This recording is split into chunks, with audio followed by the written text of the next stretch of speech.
Hello and welcome to Nationwide. We are live in Abuja on the network service of the NTA. I'm Hawa Salihu Adama. This will be an abridged version and we are sorry we're reaching you late today. We start with the update on the ravaging coronavirus pandemic in Nigeria. The number of COVID-19 cases as of today stands at 174, following 23 new diagnoses in the country. Latest figures reveal that of the 23 new diagnoses, 9 are in Lagos, 7 in the FCT, 5 in Akwa Ibom, 1 in Kaduna, and 1 in Bauchi State. We will now be joining Mitaire Ikpen, who's standing by at the conference hall of the Secretary of the Office of the Secretary to the Government of the Federation. Mitaire, if you can hear me, could you take us through the major highlights of today's briefing? Thank you, Hawa. One of the highlights of the briefing by the Presidential Task Force today is the fact that the personal protective equipment received from China, such as face masks and others, are not contaminated with the coronavirus. Minister of Information and Culture, Lai Mohammed, gave this clarification against the background of rumors making the rounds that such personal protective equipment are contaminated.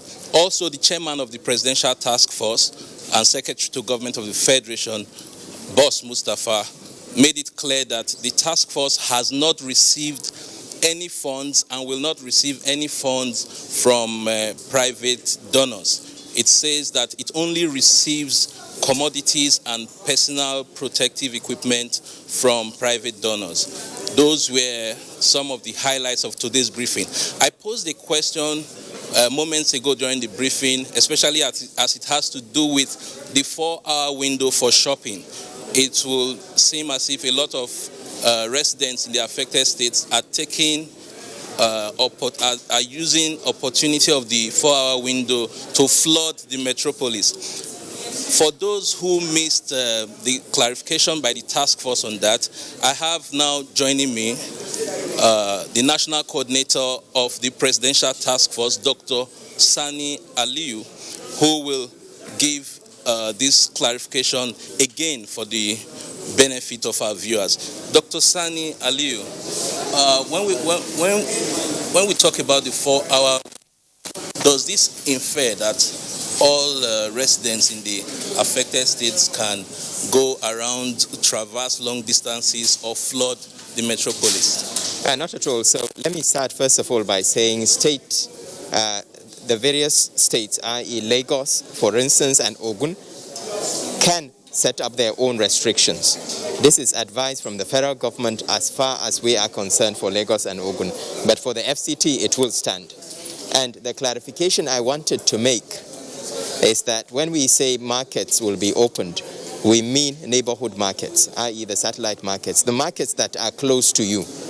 We do not mean the main markets because we need to make sure that we restrict mass gatherings and also make sure that social distancing is maintained. You talk about the 4-hour window. The 4-hour window actually refers to the shops and malls, the bigger shops and malls, whereas for the market, we said 10 a.m. to 4 p.m., if you remember. But the markets, yes, to 4 p.m., but the markets will not open every day. They will open on alternate day, and there will be restrictions on how many people are able to get in at any one time to maintain that social distancing. And we would also expect that local authorities working with the market associations will design their own system to make sure that there's hand hygiene, for instance, available, to make sure that there's some form of checking, of monitoring of symptoms. But even more importantly, only people that sell food and perishable items related to food and pharmaceuticals will be allowed to operate in those markets. I would like to emphasize that the task force will continue to review this guidance that we'll be putting out. It will be published online. It will be advertised on TV and radio as well so that people know. But we will continue to review it because it's in our best interest to make sure that the restrictions that are in place work. And if it looks like they are not working, we will change them. We will enforce them. Thank you very much. So that's it from here. It's back to you, Hawa, in the studio. Thanks for the update, Mitaire. Moving on, meanwhile, as Nigeria sustains efforts towards containing the coronavirus pandemic, President Muhammadu Buhari insists that value be retained within the economy while the poor and the vulnerable remain protected. The president gave the order at a strategic engagement with the Presidential Committee addressing the impact of COVID-19 on the nation's economy. State House correspondent Adamu Sambo has more. President Muhammadu Buhari and members of the committee, headed by the Minister of Finance, Budget and National Planning, Zainab Ahmed, analyzed the COVID-19 crisis on the economy, the various intervention measures introduced by government, as well as further steps to be taken in the best interest of Nigeria and Nigerians. Speaking to NTA News after the closed-door meeting, Finance Minister Zainab Ahmed said discussions also centered on the negative consequences of the lockdown on the economy, especially small businesses, and what needs to be done to mitigate such. His directive is make sure salaries are paid, make sure critical infrastructure projects like roads, rails are protected. As much as possible, use local inputs so that we retain value within our economy, and also make sure that you have measures that protect the poor and the vulnerable. The Minister of State for Petroleum Resources, Timothy Silva, said President Buhari also engaged the committee members on the situation in the global oil market as a result of the coronavirus pandemic. The economy is not in the best of shapes due to COVID-19. Oil prices are also collapsing every day. So we need to be on top of it and to brief Mr. President regularly. What have you suggested to him? I can't say that. The discussions are still ongoing, so we can't really say where we are now. You know, it's a developing situation. We live here now, oil prices will be different from where we left it when we were outside. So we can't really say exactly what we are discussing now, because it's something where we need to be updating regularly. So what was his response? Of course, he has given us his directives. I mean, he has looked at what we have told him, and he has also given us some direction on how to carry on. It's not looking as easy as everybody thought it would be. The global economy, not naturally, like we all know at this time, will certainly suffer some very serious growth problems that may even lead to recession globally. So what we want to do is to see what can we do as a country to rescue our own situation so we don't go the direction many will go. It's not going to be easy, but we can only just assure our people that we are on top of it and that we'll resolve it, and Nigerians will still be better for it. At the instance of the President, the Zainab Ahmed Committee continued its strategic engagement with the Presidential Committee on Economic Sustainability, led by Vice President Yemi Osinbajo. From the State House, Adamu Sambo, NTA News. Today is day 3 of the restriction order issued by the federal government as part of efforts to curb the spread of coronavirus in the country. Oyeyemi Ajayi from different locations brings us up to speed on the level of compliance. Now I'm in front of the ShopRite area of Abuja here, and looking at the level of compliance, the police seem to be blocking the road due to the fact that they have claimed that many people tend to come with different ID cards and tend to pass, and this is to them not acceptable. As you can see beside me here, some people trekking have actually been told to sit down and kneel down by the police. Wait here. Sit down here. I say sit down. I don't want to see anything. Sit down. I will listen to you later. Behind me here is the popular fish market at Apo, and as you can see, there's catchy activities going on here. Basically, for those that have actually having food items to sell. This is in line with the exemption given by the president, talking about food items in order to allow people buy and sell. But aside these, those that are also selling things that are not edible items are not opened at the moment. Many shops here are not opened. I'm going to talk to my. So go and do what? I'm going. They just pick this one. Why are you using that madam as an excuse? Give me your key. Give me your key. They say people should stay at home. You can't go overload your motor. You don't even have license. They go market. The police are not the only ones enforcing the restriction order, as the men of the NSCDC, the VIO, even the Federal Road Safety Corps, talking about FRSC, were seen at the Berger and Area 1 locations doing so. I could see that people are complying, especially as it relates to where I have covered. I could see that very scanty vehicles on the road and movements. And few people that are on the road are actually essential. We shall not relent until the pandemic is over. Men of the Abuja Environmental Protection Board, AEPB, were seen on the road working, with some of them sweeping, while others were seen actually carrying refuse in order to ensure cleanliness in the FCT. In Abuja, Oyeyemi Ajayi, NTA News. No doubt, Abuja is still officially in lockdown mode. And indeed, we have been monitoring activities here since it came into effect, with reports indicating a significant level of compliance. Earlier today, we got reports that the Nyanya-Kugbo axis of the Abuja suburb witnessed some hold-up resulting to traffic violations. Ruth Agwele now joins us live from somewhere in the Central Business District of the FCT. Hello, Ruth. Is there any significant event you came across while monitoring activities within the city center so far? Thank you very much, Hawa. Well, I don't know what you call this one, if it's significant or insignificant, because right now we're at the Central Business District here in the Federal Capital Territory. And this, if you're familiar with this road in the FCT, this is one of the most busiest roads. But few cars we see plying the roads. And what beats my imagination is the fact that there is a security vehicle just directly opposite me. I don't know if the cameraman can get that for us, but they seem not to be stopping these vehicles plying the roads. Now, we don't know if some of these vehicles are essential workers, as directed that they should be free to move around. And then I've also noticed some persons taking a stroll around this road, which is quite unusual. I even noticed two persons jogging on the same road, just by this CBN building there. They were coming from the other end, and directly opposite is the Women Development Center. But Hawa, yeah. Hawa. I can hear you, Ruth. Go on. Okay, I'm just wondering, you said you saw some few people jogging and all that. What's happening to the law enforcement agents? Are they not visibly present there?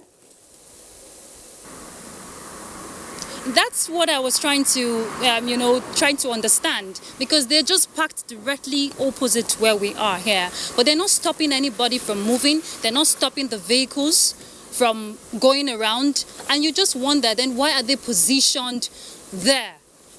And then I tried to talk to some of the persons I saw taking a jog, and she said, well, this is something she doesn't really do often, but because the roads are free, that's why she can freely do it, and nobody's stopping her from moving around. Now, the directive, however, we know that is for people to stay home.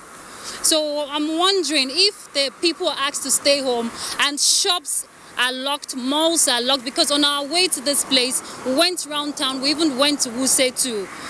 A lot of people, were seen moving around that Wuse 2 area. So okay, Ruth, considering what you found on ground, does it help drive home the point of what we are up against? I don't think so, however, because if people are meant to stay at home, then the directive should be stay at home. But yes, if people are coming out to go get some few valuables like food items, then it shouldn't be a constant thing of, because we've been out here for about 1.5 hours. We've been going around the town, and it's like a normal, though the roads are a bit empty, few vehicles, but it's still like a public holiday, so to say. Thank you very much, Ruth. I guess that will be food for thought for the security agents in charge. Now, we do know that efforts are ongoing to flatten the curve in the incident rate of the COVID-19 in Nigeria. As these efforts intensify and culminate in more restrictions, focus is rapidly shifting to how individuals and families are managing time and their mental health. while taking shelter in place. Professor Andrew Zamani is a clinical psychologist and joins us now in the studio to discuss the issue. You're welcome to Nationwide. Thank you. Prof, the state of mind of an average Nigerian at this point in time is one that drifts from fear to boredom and, again, anxiety. How can that be managed to make for healthy mental health? Well, first, I'm glad to be here and to make a contribution. The truth is that we are up against a very serious challenge, and all of us have to put our minds together, put our heads together to deal with the problem. I would want our citizens not to see the lockdown as punishment by government, but as a necessary step to curb the spread of the disease. I just watched the report given by the Presidential Task Force, and I was really very happy because in contact tracing right now, the number of people per person that has tested positive has greatly reduced. And so one can say with every confidence that the step taken just a few days ago is yielding great results just by the mention of lockdown. People are naturally built to adjust and to adapt. And so we believe that they can harness their mental and emotional resources so to do. The family is the basic unit of society, and the family is supposed to be the best place. I see a lot of advantage in the lockdown as far as family unity and coherence and cohesion is concerned. I see opportunities for family members to improve on their communication. I see opportunities for family members to relax together, and rather than police and each other and quarrel and find fault. Family members can now find avenues to engage in leisure, like indoor games, like even doing indoor exercises, like teasing the best out of each other in terms of the cultural and the intellectual requirements of life are really concerned. While we're at that, the current situation is aggravated by stigmatization, the perceived notion that this could be a death sentence. How do we reverse that before it degenerates further? Yeah, this relates more to people who are suspected cases or people who have been diagnosed as positive. You would be amazed and that despite the hues and cries, we only have 2 deaths. So it can't be a death sentence. There is an appropriate reaction. There's an appropriate response. Everybody is on the beat. The media is on the beat. The security agencies are on the beat.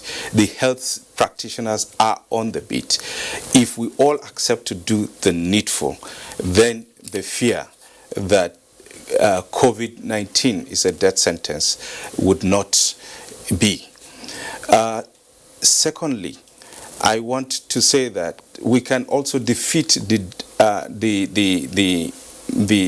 fear that when people come down, there won't be help. We've just been told that the number of testing centers are being increased all over the place, and government is also making available relief materials to disadvantaged people. And I believe that faith-based organizations and other humanitarian agencies are responding. They are really responding to the needs of their various congregants. So to that extent, I believe very strongly that we have every cause to hope that very shortly we'll get out of the woods. Because I was just wondering how we could leverage on the human mind to move beyond those physical barriers. You know, the mind is a very delicate and funny organ. You know, if you ask me, this is an opportunity for me during the lockdown to find out more about my children, to rediscover my wife, and to engage them in, planning for the future of the family. The truth is that we have gotten so very busy that we know less and less of each other. This is an opportunity.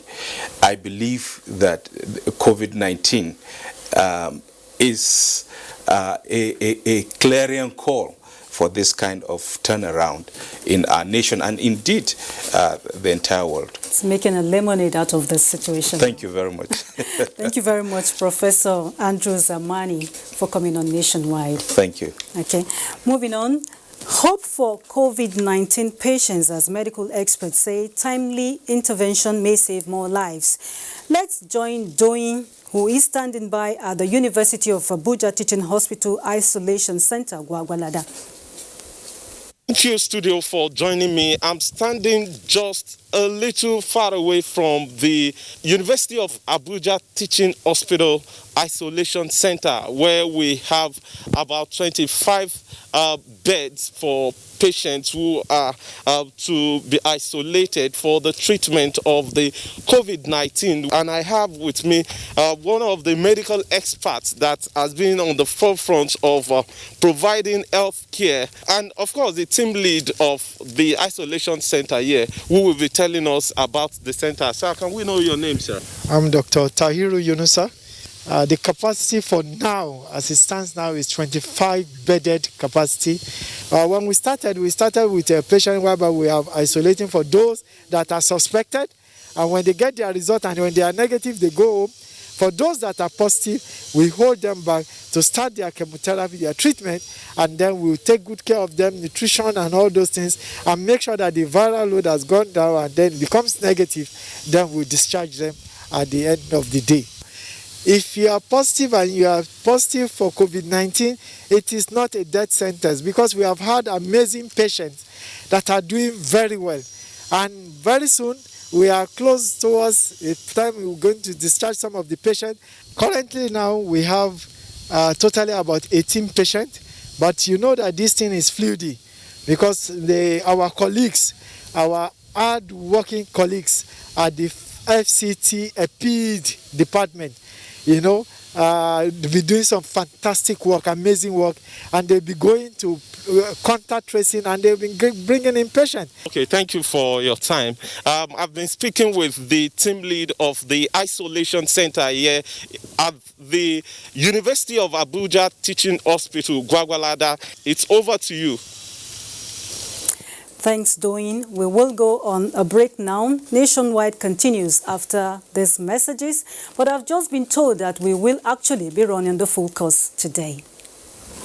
For now, the best and most efficient way to avoid getting infected is through regular hygienic and sanitary practices, as well as social distancing. As individuals, we remain the greatest weapon to fight this pandemic. By washing our hands regularly with clean water and soap, disinfecting frequently used surfaces and areas, coughing into a tissue or elbow, and strictly adhering to infection prevention control measures in health facilities, we can contain this virus.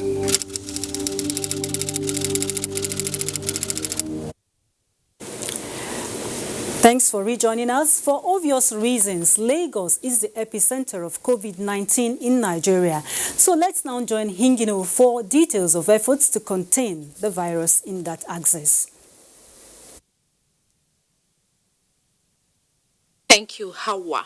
Most residents of Lagos State, the commercial hub of the nation, are complying with the 14 days lockdown directive aimed at containing the spread of coronavirus. Jennifer Igwe reports that a few Lagosians are disregarding the stay-at-home order to engage in various activities.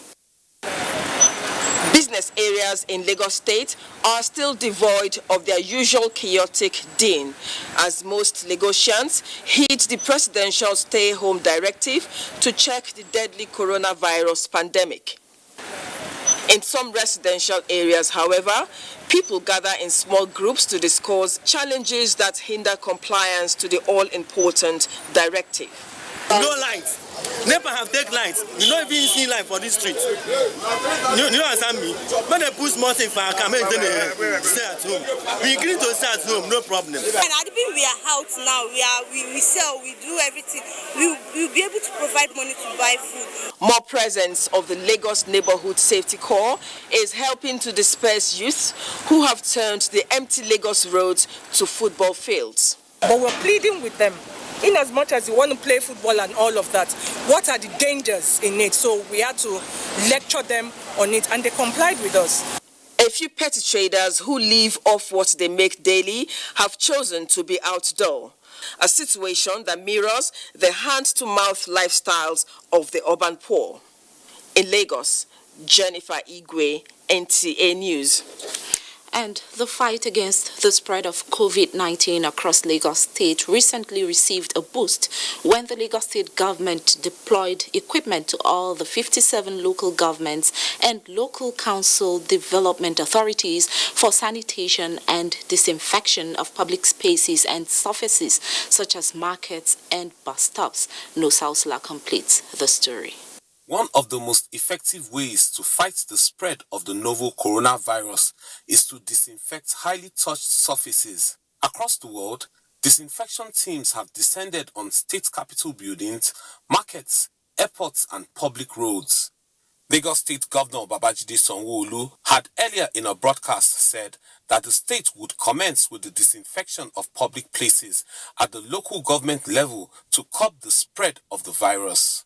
Local government, health and environmental officials were cited wearing the mandatory protective gear as directed by the Ministry of Health as they go about their essential duties. What we have done is to do decontamination and disinfection of public places, our health centers, with the motorized knapsack given to us by the state government.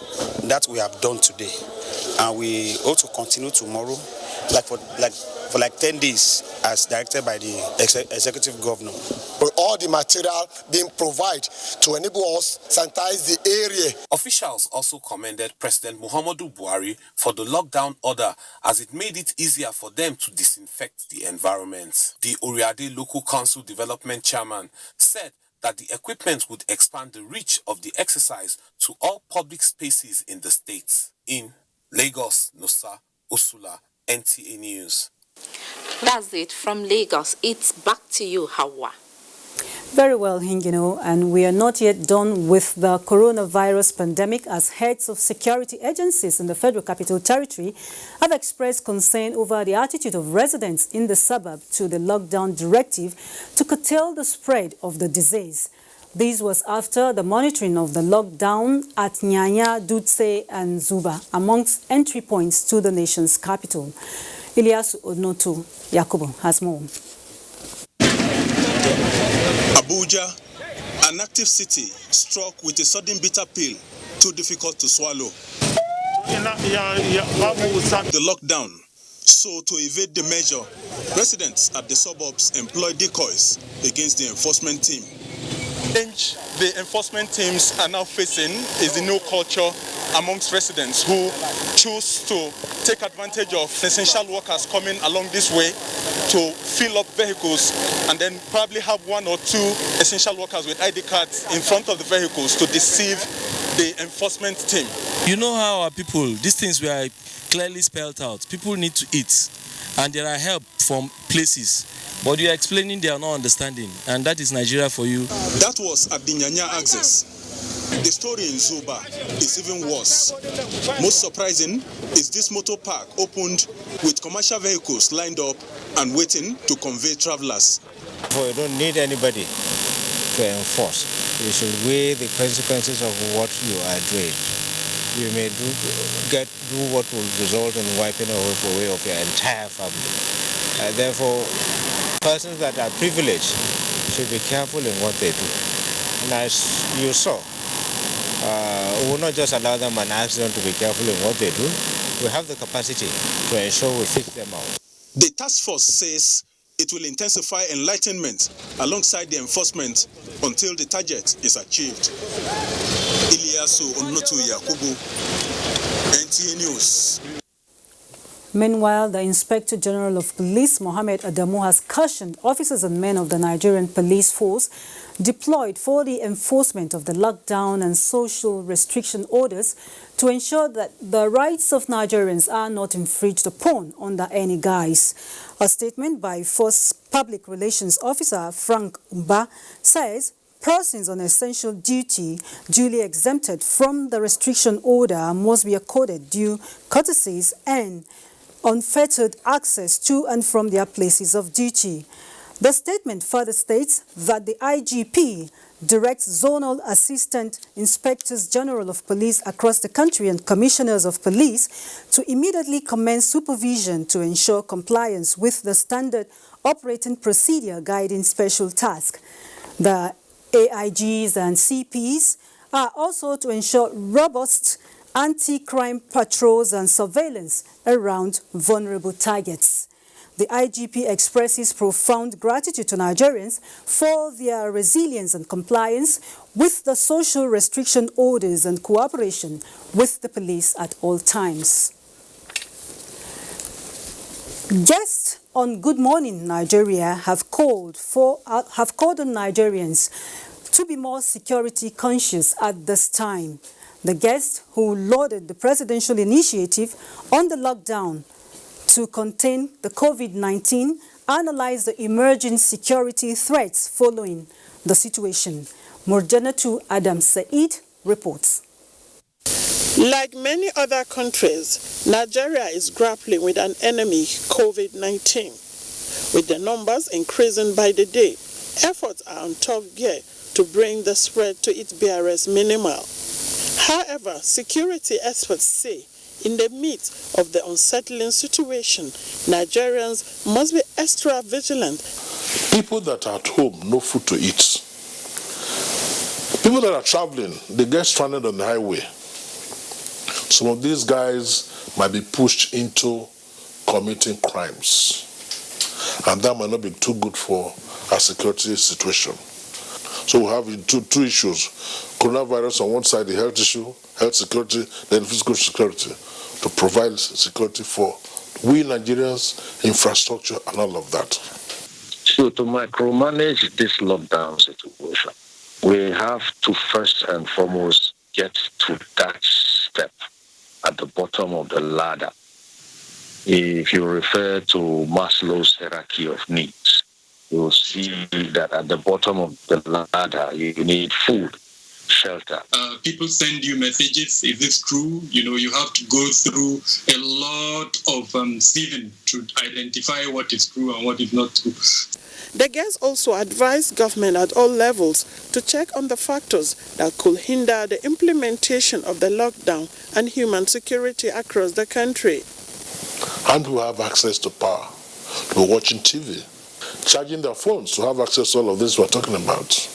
Let me also suggest that the police needs to go deep down to the grassroots and beyond the synergy among the security agencies. The guests also highlighted the need for government to re-strategize on some of the policies for achieving the purpose for the lockdown and the containment of the common enemy, COVID-19.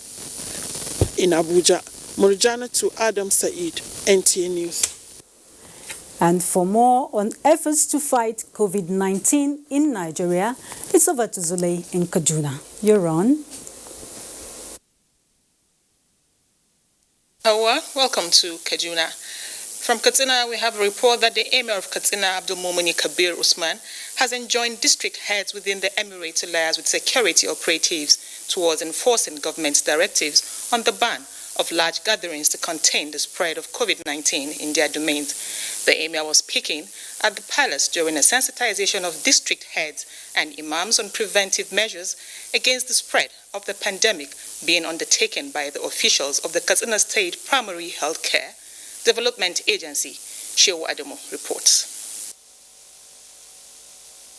As the world continues to take against the current challenges of COVID-19, government at different levels intensified efforts to complement measures towards preventing the spread of the pandemic in the country. Similarly, traditional and religious leaders have followed suit in admonishing the public to ensure strict compliance to all the measures adopted by government to curtail the spread of coronavirus. Emir of Katsina Abdulmumin Kabir Usman advised the public to always maintain distancing while interacting with one another. Discipline of the mind, shine zuciya. Discipline of the body, shine ka kare jikinka. Discipline of the environment, ka kare muhallinka. This is part of what we are doing, sensitizing the entire Emirate Council on the importance of being vigilant. The enlightenment session attracted questions and answers, during which participants pledged to implement all the directives and disseminate same at the grassroots to guard against the spread of COVID-19 in the state. In Katsina, Shehu Adamu, NTA News. And in Kaduna, it's barely a week since the state government locked down its citizens, engaging them through the media on precautionary measures of personal hygiene and social distancing aimed at containing the spread of coronavirus pandemic.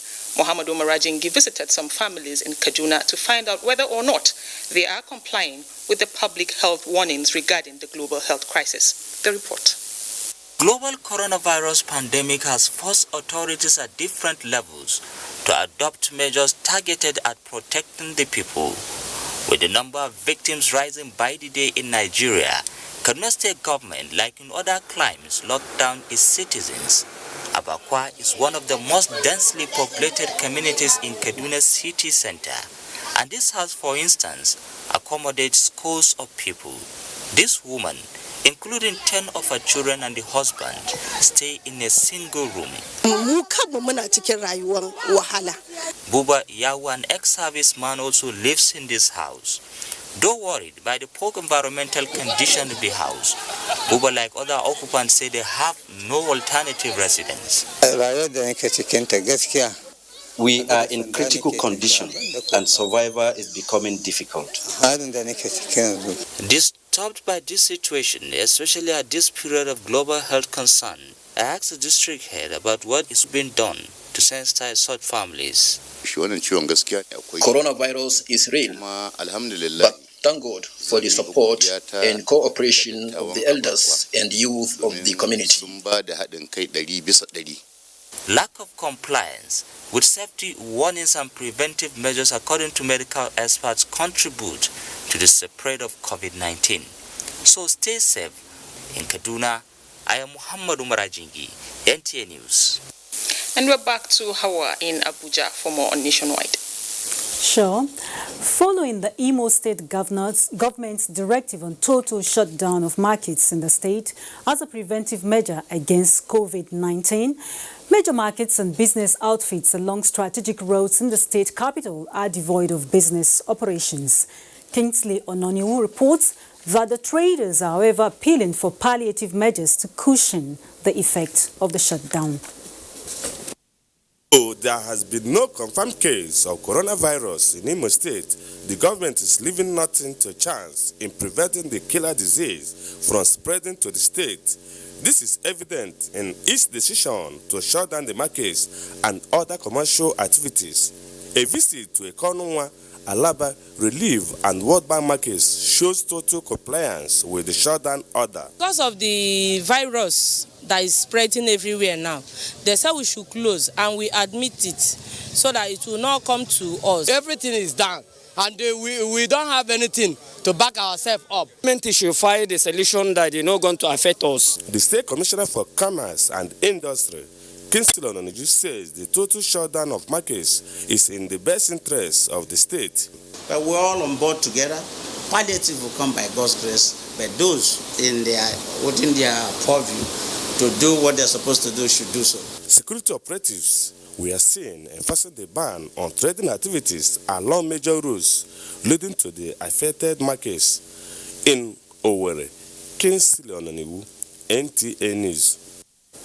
And Kemi in Ibadan has more reports for us on Nationwide. Hello, Kemi. And welcome to Ibadan. This is always one of the steps apart from the symptoms which could influence suspicion. In this report, correspondent Rofia Animashon Badmos takes a look at the process beyond the initials in Oyo State. The 2 diagnostic centers to be opened, according to the governor, are awaiting the Nigerian Center for Disease Control validation. The agents for testing already ordered are also being awaited. He maintained his ban on social gatherings, emphasizing that gathering should be limited to 30 persons or less. Governor Makinde later paid an inspection visit to one of the isolation centers in Jericho, where he promised to make available 100 bed spaces for affected persons, adequate facilities, and necessary medical attention to address COVID-19 pandemic. With the confirmation of the first case and a clear understanding of how this disease can be transmitted, it cannot remain business as usual. But these are the sacrifices we need to make to preserve and protect our loved ones. In the meantime, the work from home directive by head of service of the Federation for non-essential federal workers has taken effect. So as it is now, all my staff have left for home, except those that are on essential services. In Ibadan, Shola Wahid, NTA News. The report was by Shola Wahid. Money is a medium of exchange either in form of coin or banknotes. Grace Bamidele in this package examines the possibility of the spread of COVID-19 through handling of cash. Although no record of COVID-19 yet in Osun State, Governor Oyetola in a statewide broadcast said government has taken proactive measures by bringing in experts in respective fields in order to keep people safe from coronavirus. Governor Oyetola enjoined all citizens to strictly observe high level of personal hygiene and avoid non-essential travels within the country. We are also in partnership with the African Center of Excellence in Genomics of Infectious Diseases, ATEDE, for easy investigation. We also created a holding center to isolate and treat possible reported cases. The government urged the people not to panic, but cooperate with the government by obeying the instructions and directive. In Osogbo, Temitope Odebumi, NTA News. Temitope Odebumi's report, we conclude our contribution from here in Ibadan. Hawa, it's back to you. Very well, Kemi, and we will go straight for another commercial break. Government of Niger State has set up a COVID-19 fundraising committee to solicit for support from well-meaning Nigerians and corporate organizations to assist in the fight to curb the spread of the coronavirus in the state. You can save lives by sending your donations through the following account number. Account name, Niger State COVID-19 Intervention Appeal Fund, 1022751730. Sort code 033163189. Bank UBA. God bless you as you lend your support to save lives. For further information, please contact 08036365891. Announcer Ahmed Ibrahim Matane, Secretary to the Government of Niger State and Chairman, Niger State COVID-19 Task Force.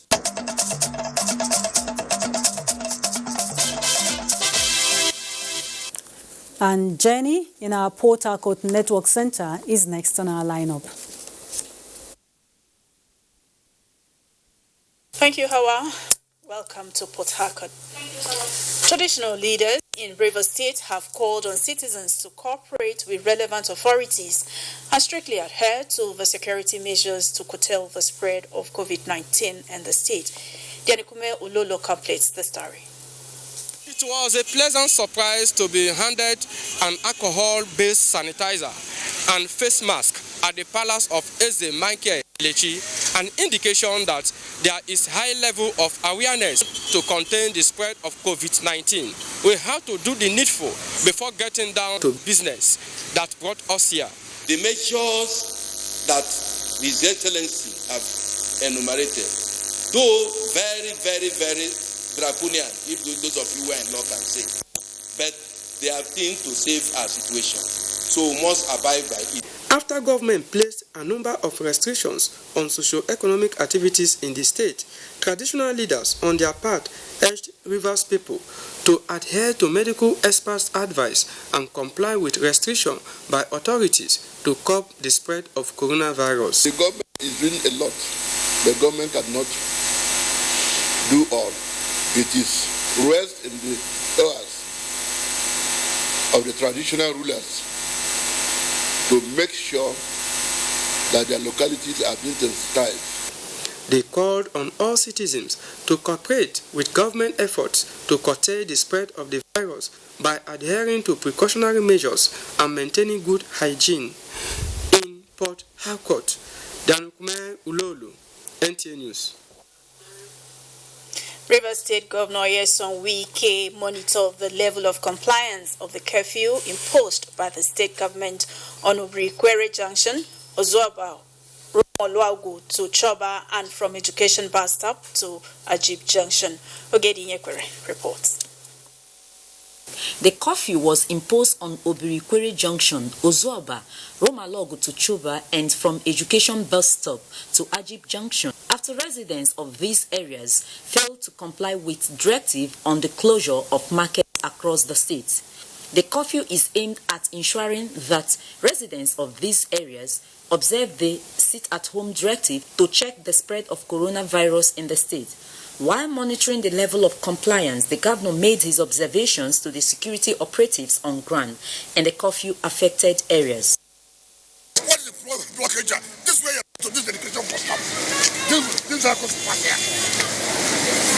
Yeah, this place and this place should be blocked. Yeah, the other place where this tanker. Yes, it should block them. It's not allowed them to move anywhere. The state government says that the curfew imposed in this part of the city is 24 hours till further notice. In Port Harcourt, Ogedi Nyekwere, NTA News. And that's it. It's back to you, Hawa. Very well, Jenny. Let's now take you to Benue State, where Governor Samuel Otom has charged council chairmen and traditional rulers to be highly committed to sensitizing their communities and ensuring compliance with all directives regarding the spread of coronavirus. The governor said that this at a maiden meeting with members of the local government COVID-19 Action Committee at the Government House in Makurdi. Charles Abba has that. Governor Samuel Otom, who says his administration places high premium on the health and safety of the lives of the people, emphasizes that COVID-19 disease is no respecter of persons, as many high-profile personalities have tested positive to the virus. The governor maintains that all hands must be on deck to curb the spread of the virus. As your governor, I have declared 1 month fasting and prayer against this virus and pray to God to have mercy. The chairman, Benue State Traditional Council, Professor James Ayase, who calls for palliative measures for the less privileged in the state, says that he has continued to address his subjects on precautionary measures against the pandemic. We have some concerns at the rural areas. A lot of our sons and daughters are coming back home from areas that are endemic, from Lagos axis, from Abuja axis, and they are coming in large numbers. The inaugurated local government COVID-19 Action Committee has levels of council, kindred, and streets. In Makurdi, Charles Abba, NTA News. Sports now. Global sports calendar continues to readjust amid coronavirus pandemic. Kene Imagbodike tells us more on Sports Update.